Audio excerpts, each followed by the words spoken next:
जय गुरु जी संगत जी। आप सभी को मेरा प्यार भरा नमस्कार। आज का सत्संग शुरू करने से पहले हम गुरु जी का मंत्र जाप करेंगे। ओम नमः शिवाय, शिवजी सदा सहाय। ओम नमः शिवाय, गुरु जी सदा सहाय। ये सत्संग बहुत ही प्यारा सत्संग है, गुरु जी के अन्य सत्संगों की तरह ही। इस सत्संग के थ्रू हम ये जानेंगे कि गुरु जी कैसे हमारे कष्ट काटते हैं, कैसे हमें नींबू की तरह निचोड़ते हैं और फिर एक ब्लेस्ड लाइफ प्रदान करते हैं। संगत जी, ये सत्संग अंत तक सुनिएगा। आप ये जान पाएंगे कि गुरु जी की कृपा दृष्टि जब हम पर बनती है तो वो किस तरह हमारा कल्याण करते हैं। आइए आज का सत्संग शुरू करते हैं। मनुष्य के जीवन में कुछ ऐसी घटनाएं होती हैं जिनको सहते हुए यही कहा जा सकता है कि संभवतः ईश्वर की यही इच्छा थी। मुझे नवजीवन प्रदान करने के लिए मैं सदा गुरु जी की आभारी रहूंगी। गत घटनाओं का अवलोकन करते हुए अब मैं उनका बोध कर सकती हूँ, पर उस समय कारण मेरी समझ से बाहर थे। दुर्भाग्य मेरी नस नस में भरा हुआ था। मुझे अत्यधिक पीड़ा थी। मेरे जीवन का हर अंग भौतिक और मानसिक व्यथा से परितप्त था। यद्यपि गुरुजी ने आकाशदीप बनकर मेरे जीवन में प्रवेश किया था, मुझे अपने अंधकार और निराशा के अतिरिक्त कुछ दृष्टिगोचर नहीं था।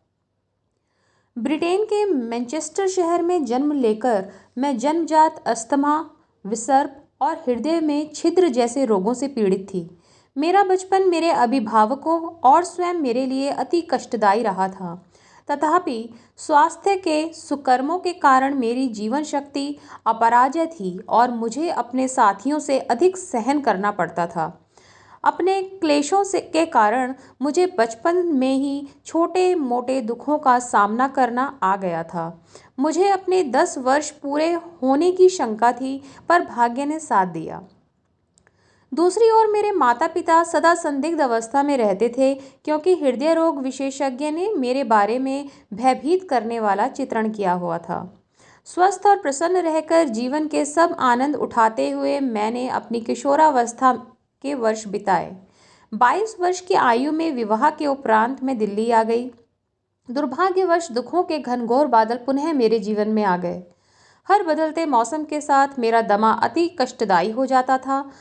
हर बार मुझे चिकित्सालय में प्रविष्ट कराकर इंजेक्शन दिए जाते थे।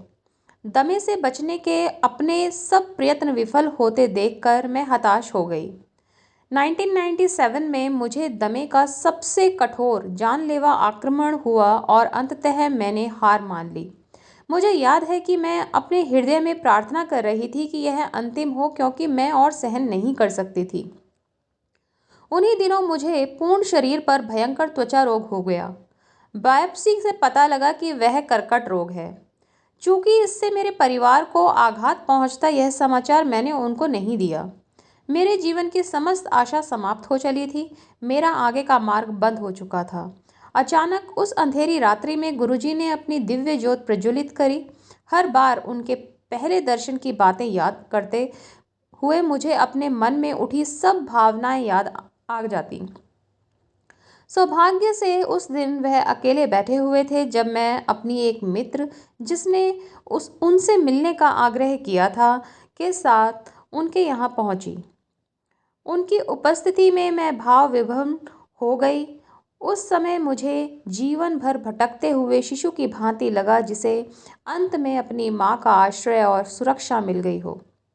उन्होंने उसी समय मुझे अपना संरक्षण प्रदान किया।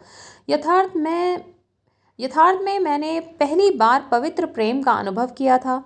उसमें ना कोई प्रतिबंध था, ना ही कोई अन्य चाहत। मुझे घर के सदस्यों की भांति उन्होंने प्रतिदिन संगत में आने को कहा। मौसम चाहे जैसा भी हो, मैं संगत में पहुंचकर उनके अनगिनत भक्तों में बैठ जाती थी। उन दिनों मुझे असहनीय वेदना रहती थी। मेरी त्वचा से रक्त और पीप का स्राव बना रहता था। मानसिक रूप से विचलित होने के कारण मुझे समूह में घुटन भी होती थी।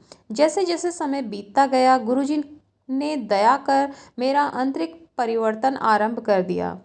मेरे मन से द्वेष और वैर के भाव समाप्त हो गए और मैंने अपनी इस दशा से समझौता करना सीख लिया। क्योंकि अब मैंने उसे स्वीकार कर लिया था। मैं उस अवस्था में भी संतुष्ट थी। रोग समाप्त हो जाएंगे ऐसा विश्वास मुझे नहीं था। मात्र गुरुजी का साथ और उनकी ऊर्जा को ग्रहण कर मेरी अंतः शक्ति बढ़ गई। मुझे इससे अधिक आशा भी नहीं थी। मुझे शांति मिल गई थी। उनके सानिध्य में डूबते हुए मुझे आत्मिक जागरण का आभास होने लगा। मुझे उनसे ऐसा प्रेम प्राप्त होता था जिसका मैंने पहले कभी आनंद नहीं लिया था। उनका प्रेम ऐसा पवित्र और पावन था जिसका कहीं कोई पर्याय नहीं मिल सकता। बिना किसी नागा के हर संध्या को मैं उनकी और प्राकृतिक सहजता से खींची चली जाती थी।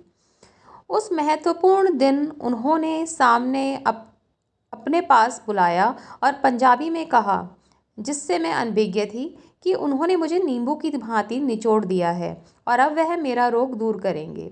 यह देखने के लिए मैं उनकी कृपा के योग्य हूँ अथवा नहीं, उन्होंने मेरे धैर्य का परीक्षण कर लिया था। उस दिन हृदय में आशा और उमंग भरे हुए मैं घर पहुंची। पिछले कुछ महीनों में जब मेरी त्वचा तप्त रहती थी, मैं अपना प्रतिबिंब देखने से कतराती थी। शीशे में अपना दयनीय चेहरा देखना मेरे लिए असंभव था। जीवन में मोड़ तब आ गया जब गुरुजी ने अपना शाश्वत वरदान देकर मुझे शीशे में देखने का साहस करने को कहा। मुझे साहस की अति आवश्यकता थी। मेरा चेहरा थोड़ा भिन्न तो अवश्य था, किंतु कुछ सप्ताह बीतने पर मुझे अंतर का पता लगने लगा। एक नई मैं, अपने आप से अपरिचित। मैं गुरुजी की कृपा से परास्त हो गई थी। मैं उनकी रोग समाप्ति की क्षमता की कायल हो गई थी। उनके लिए मेरे प्रेम और आदर भाव और अधिक प्रबल हो गए।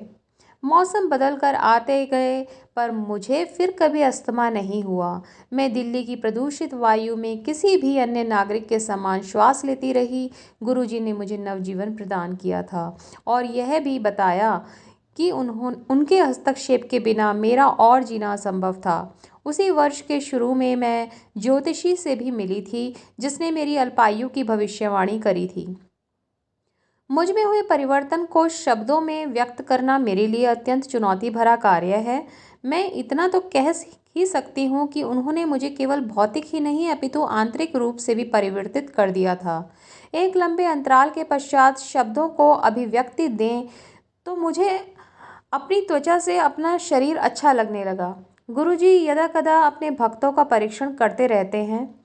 मानव अपनी स्वार्थी प्रकृति के कारण कामना पूर्ण होने पर पिछली बातें भूल जाता है, पर गुरुजी की कृपा तो जन्म जन्मांतर सदा बनी रहती है।